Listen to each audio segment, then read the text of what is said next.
জঙ্গলের দুই বড় প্রাণী। সিংহরাজ সুরজ জঙ্গলের রাজার দায়িত্বে। বাঘ তানু সাহসী আর শক্তিশালী, পাহাড়ের ধারে বাস করে। দুজনেই ছিল শক্তিশালী, কিন্তু কথা বলতো না একে অপরের সাথে।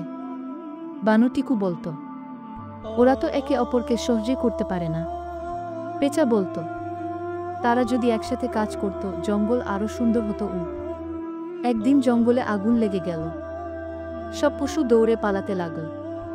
তখন সিংহরাজ সুরজ দৌড়ে এল আর বলল, সবাই পানি আনো, আগুন নিভাতে হবে।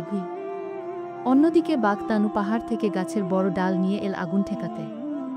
সিংহ সুরজ অবাক, তানু এখানে, সে সাহায্য করছে।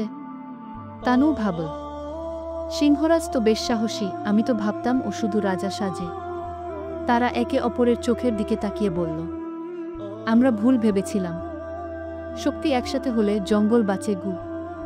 আগুন নেভার পর সব পশু বলল, আজ সত্যি রাজা ও বাঘ হল সত্যিকারের নায়ক। সেদিন থেকে তারা শুধু শক্তিতে নয়, হৃদয়ে হৃদয়ে বন্ধু হয়ে গেল।